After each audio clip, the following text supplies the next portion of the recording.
Welcome to my channel, and thank you for joining me for a study review of chapter 1 in the Gospel book of John. As I mentioned in my last video, we are reading from the fourth book of the New Testament, which chronicles the public ministry, crucifixion, and life of Jesus Christ. So, as I began my personal study of the book of John, I realized that the gospel is very rich in wisdom, and it does require some critical thinking and understanding for its application in daily life. So my approach as I read the book of John with you is to study an incremental review of scriptures. So today's review will comprise of 4 scripture verses so that we can read them and we can discuss points and add some additional commentary just to further understand that which we're talking about, or what we're discussing about, what we read about. So I must admit that this way of reading and reviewing the Bible is pretty extensive, and it's going to take some time to get through the book. However, I believe that it's necessary to thoroughly understand the content so that it enriches us and gives us the knowledge that will redefine and reform the way we live life and see life. So if you're joining me today, I welcome you on a lifelong journey of discovery, self-discovery, faith, and spiritual revelation that will hopefully lead us on the path illuminated by the Word of God in Christ Jesus and secured by wisdom, which is needed in order to live a purpose-driven life. So I'm going to preface today's study review from 2 Timothy chapter 3, verse 16, which states that all scripture is given by inspiration of God and is profitable for doctrine, for reproof, for correction, for instruction in righteousness. So in line with 2 Timothy chapter 3, verse 16, I encourage you to keep an open mind and an open heart for the sake of learning something new, or as Timothy would say, being taught something new, being corrected for new understanding, and being instructed for new direction according to biblical standards and expectations. So let us begin. John chapter 1, verse 1 begins, "In the beginning was the Word, and the Word was with God, and the Word was God. He was with God in the beginning. Through him, all things were made. Without him, nothing was made that has been made. In him was life, and that life was the light of all mankind."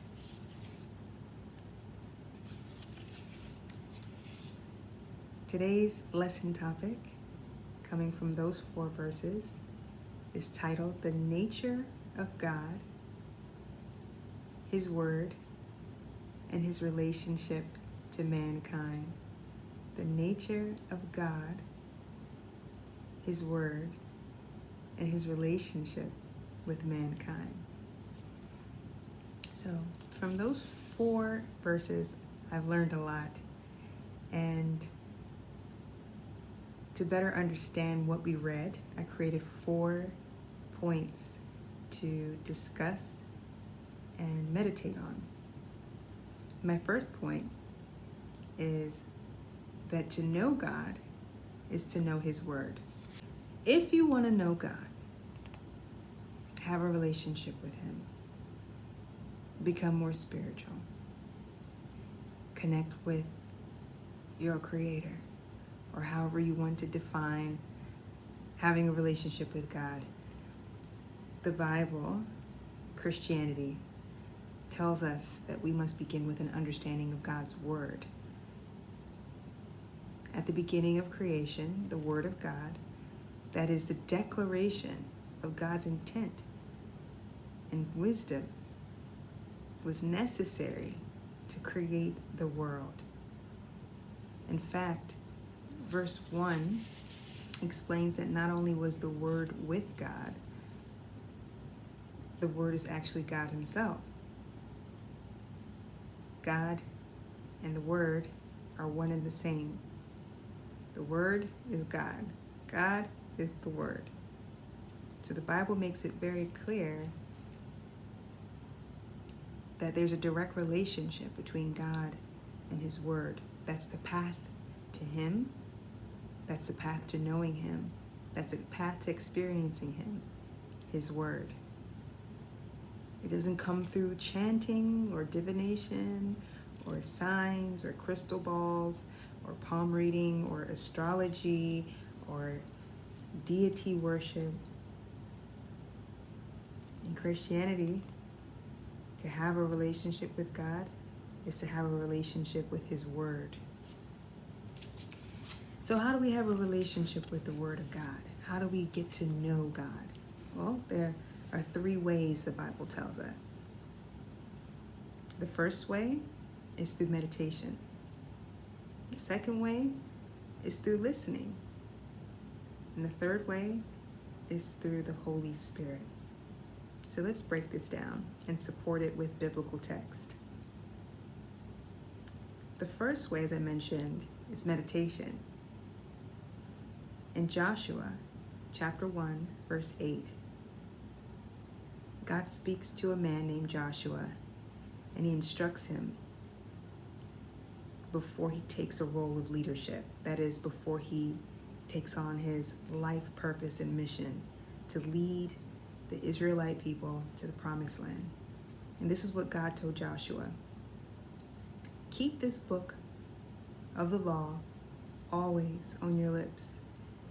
Meditate on it day and night, so that you may be careful to do everything that's written in it. Then you will be prosperous and successful. So in that scripture, God advised Joshua to meditate on the Word of God day and night, that was necessary for his life purpose. That was necessary to receive the wisdom of God, the instruction of God, have the presence of God with him as he is fulfilling his purpose. So then what is meditation? Meditation, as defined by Merriam-Webster Dictionary, is written or spoken discourse expressing considered thoughts on a subject. Written or spoken discourse expressing considered thoughts on a subject. So for example, I am meditating on John chapter 1, verses 1 through 4. I'm speaking the word. I've written notes down, processing thoughts on this particular subject, and the outcome is a body of information that has been worked through my senses, has been worked through my mind, so that it comes to a place of understanding. That is meditation. And that's one way of knowing God and knowing His Word. The second way is through listening. Romans chapter 10, verse 17 explains this further. And it states in the King James Version, "So then, faith cometh by hearing, and hearing by the word of God." In other words, to have faith in God, that is to believe in God,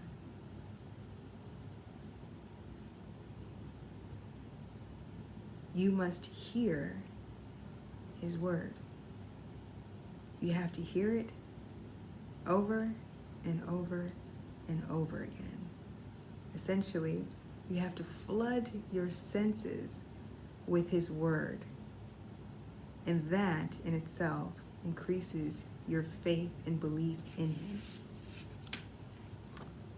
So, hearing, in one definition, can be described as being told something or to be informed of something. It means that information is being projected to you and received by your hearing sense. So, for example, viewers listening to me reading the word now are drawing closer to knowing God. And the more you listen to videos like this, and sermons and discussions about God's word, music containing the word of God, the more you read books containing the word of God, the more likely you'll have revelation of who God is, his nature, his character, and you come to a greater understanding that he is real to you.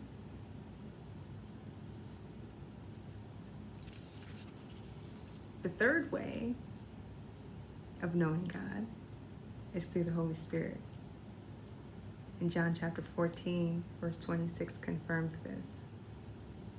And it states, "But the advocate, the Holy Spirit, whom the Father will send in my name, will teach you all things and will remind you of everything I have said to you." This comes from Jesus Christ, who in this particular text is speaking to the disciples about the Holy Spirit and how the Holy Spirit functions in our lives as Christians. He describes the Holy Spirit as an advocate, someone who publicly supports that which we believe in. That's the definition of an advocate. Or in other words, the Holy Spirit is in service to believers concerning that which comes from God, his word. He helps us to know the word of God. He teaches us the word of God. He brings the word of God to remembrance. So, to have relationship with God, to know God, to experience God requires the Holy Spirit in this particular approach to deliver confirmation and communication from God to your spirit. So these are the three ways to know and receive God's word. As I mentioned, meditation, secondly, hearing and listening to the word, and thirdly, through the Holy Spirit. It still requires belief to receive the word and activate the revelation of God's truth to you. However, the more you practice it and the more you study the word and you see the positive benefits of incorporating his word into your life, the more he'll reveal himself to you and you'll know more about who Christ really is and what your identity is, because God will find a way to speak to your spirit in his own special way. When the word of God plays an active role in your life, you can then receive that knowledge and the wisdom to decode certain truths about why God created you in the first place. To know that truth comes from revelation. You can't simply know just by hoping and wishing to know. It comes through relationship with God. And having a relationship with him is getting to know him as you would with anybody else. And getting to know him means having a relationship with his word. So if you've been living life under the assumption that you're living in purpose without having spoken to God or consulted with that which is divine, my appeal to you is to seek the word of God and talk to him and open your heart and your mind to something new so that you can get new revelation about why you're here, why God loves you, and what he wants from you. And if you don't know, it's okay, because that's life. We're all on a journey.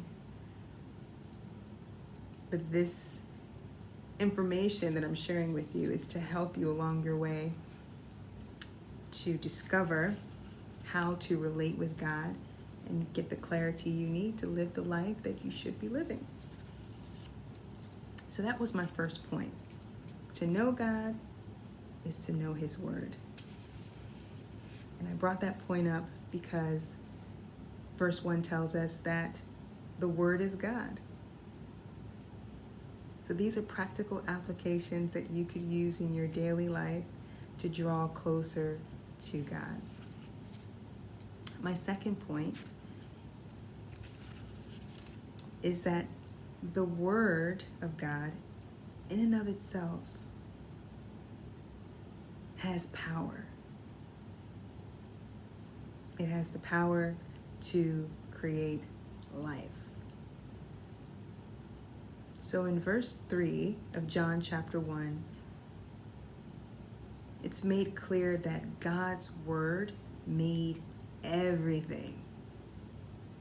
Everything that was ever created, including that which is life.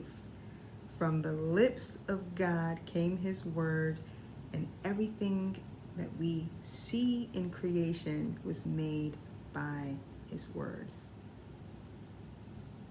So thinking about the Word of God in that sense helps us to depict how God's words are essential for life. It has creative power, and it transcends time and space. When He spoke words in the beginning, when the earth was created, those words manifested to that which we see today, the world as we know it. He spoke a word, and His words created the world. And it's still relevant to us today. That's the power of God's Word. When He speaks a word, it's eternal. If He says, "Let there be," it must be.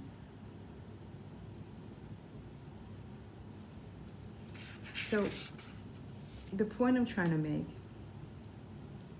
is that God's words are in a class all by itself.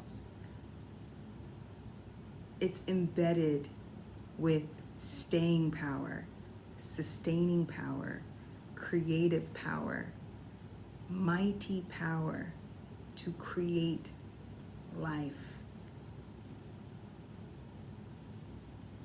It sounds like common knowledge. However, it's important to really understand why God's Word is so important. And that if we recategorize what His Word means to us in our lives, and then choose to incorporate those words in our everyday lives, in our everyday conversations, imagine how we could be channeling the creative power of God in our world. His words have the power to change our lives, right? Something to think about. Which brings me to my third point, which is when we speak the Word of God, we recreate life. Why do I say this? Well, verse 3 tells us that His power, His Word, created all life. So we speak His Word, we can create our lives or recreate our lives. Genesis chapter 1 verse 26 tells us that mankind was created in the image of God. That would then suggest that if God, who created the world with words, made us in his image, that we too, like God, can create our world with our words. In Proverbs chapter 18, verse 21, King Solomon states that death and life are in the power of the tongue, and they that love it shall eat the fruit thereof. This means that the words that we speak have power to produce beneficial outcomes. And if this is understood, we have the power to improve the quality of our lives. Solomon was an appointed king of Israel, and he was a man of great wisdom. And I believe that he stated this because he was enlightening his people to the truth about our divine nature. We, like God, have the power to create with our words. As God's prized creation, I understand that we are given power to create our own realities simply by the affirmation of our words. The question is, which words are we choosing to speak every day? Are they the best words? Are they God's words? Are they your friend's words? Which words are we choosing to speak? And understanding the concept of God's word as holding power to create life and improve life. If we chose to speak God's words more than our own words, we would be creating our lives according to how God wants us to live, based on his standards and his expectations, which I would imagine are the best. Something worth thinking about. In verse 4 of John chapter 1, he defines what God's words mean to mankind. Yeah. He defines what God's words mean to mankind.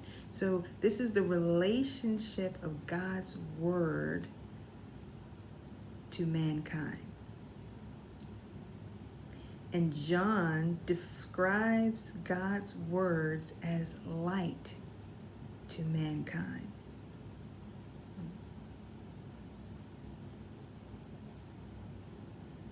Which then leads to the next question. What is light?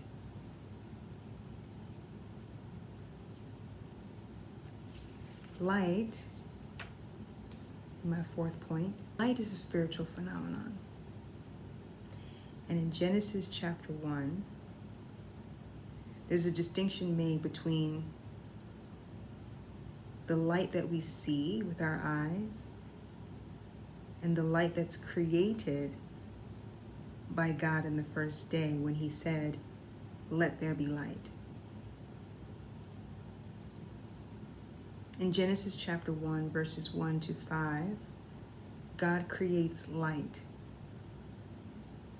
However, later in the chapter, in verses 14 to 19, God creates light in the form of the sun, the moon, the stars, on his fourth day of creation.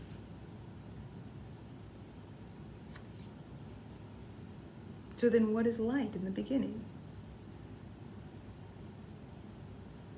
The light that we see every day is the light from the sun and the moon and the stars. But that was created on the fourth day. So what light was created on the first day?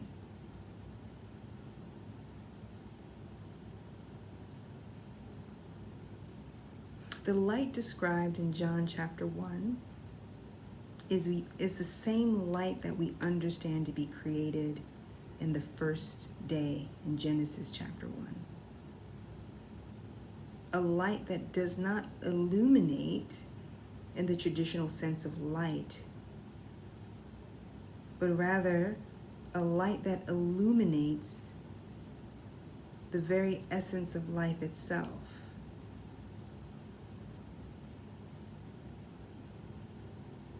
John chapter 1 verse 4 says that the light of men is in the life of the Word. The light of men is in the life of the Word. So the Word illuminates or enlightens human life. The Word provides life to man. And that life that's provided to man is considered as light.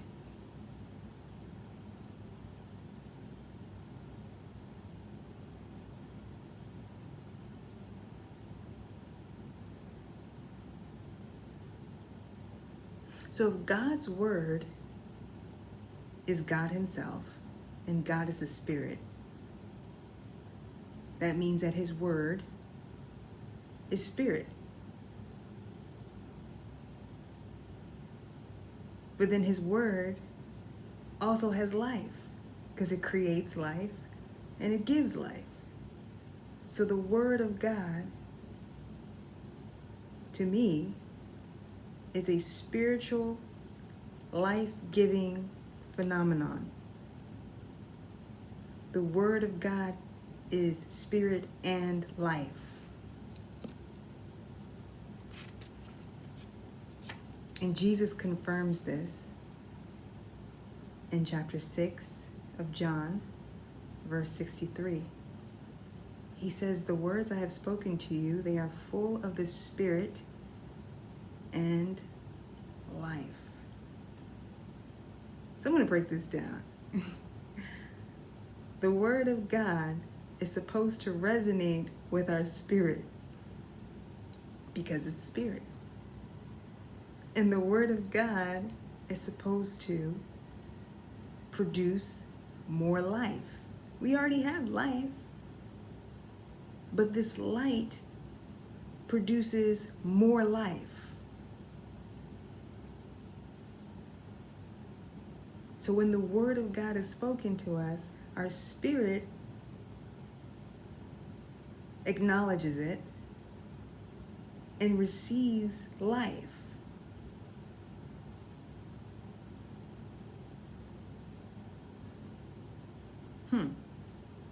Genesis chapter 2, verse 7 defines the living soul of a man to be a human body that is energized by God's breath of life. The soul is the intermediary between the spirit and the physical. It's the seat of every human being's mental and emotional faculties. And it also possesses everything that, makes up our personality and our uniqueness.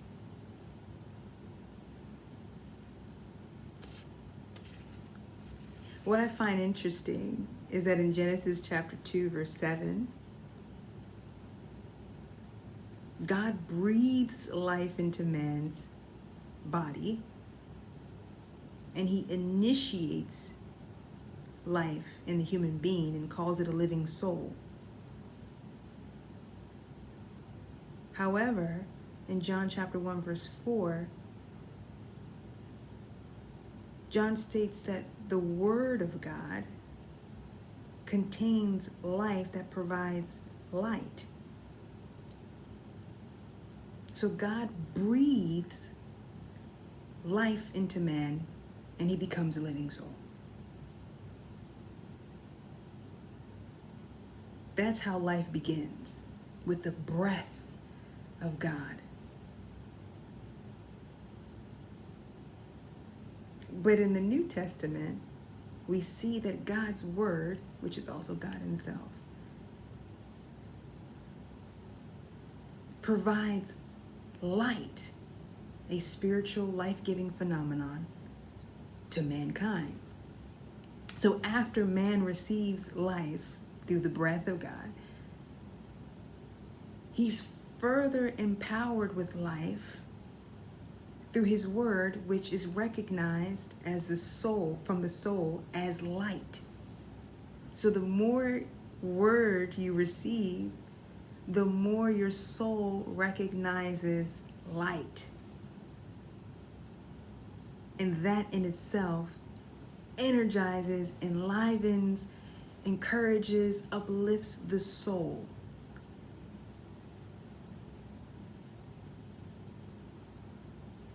So my understanding suggests that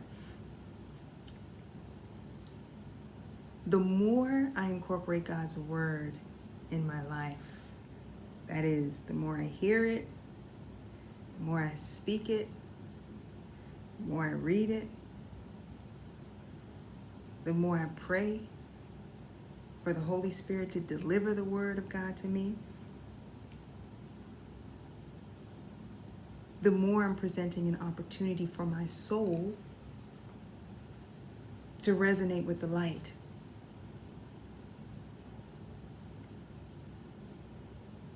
And I don't know how to describe light because, like I said, it's a spiritual phenomenon. So I call it a life-giving force or energy. It's a mystery in itself, the Word of God. But the reality is, and for a lot of people, is that the more you read it, the more your soul recognizes the benefit of having it in your life.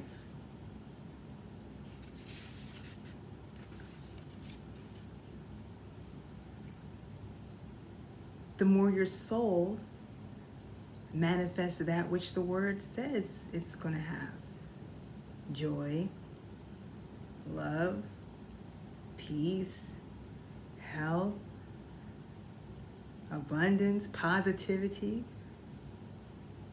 Speaking the word of God somehow in its mysterious, miraculous way speaks to the human soul and encourages a positive outcome. It manifests positivity, which improves the quality of life. And this is what I believe God wants for his children.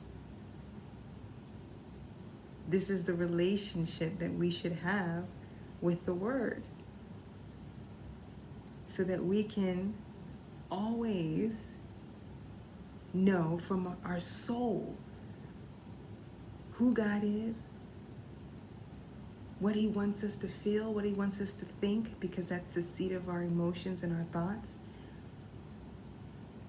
We can be encouraged by the light of his word, because who doesn't want joy, peace, and love in a world that's filled with so much darkness? The word of God is meant to sustain our lives as we live it on this earth. And without it is darkness, because darkness is the absence of light.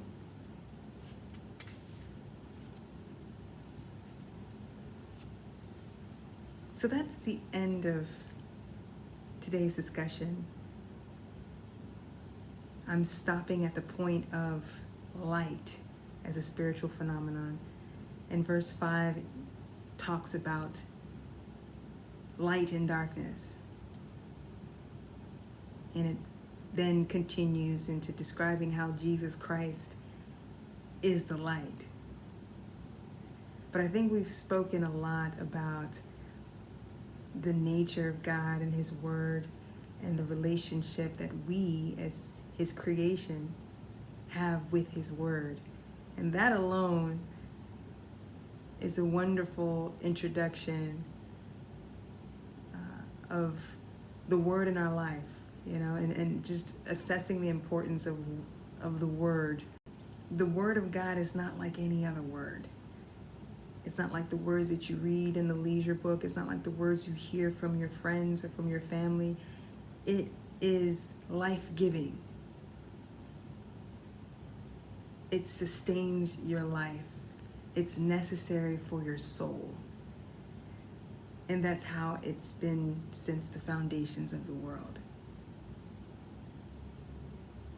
This is how we have a relationship with God in Christianity, is through His Word. So it's okay if you're a Bible quoting, scripture loving person, because it means that you're in relationship with God. And this is the message I want to leave with my viewers today. So continue on this journey with me, reading the Word, because it's just drawing us closer to knowing who God is and enriching our souls with everything that it needs to survive in these times that we're in. They're dark times. We need the light. So I hope that this was helpful.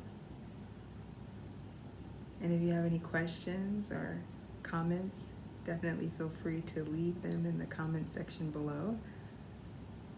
And I look forward to continuing from verse 5 in the next video, which will lead us into the next lesson topic titled Light versus Darkness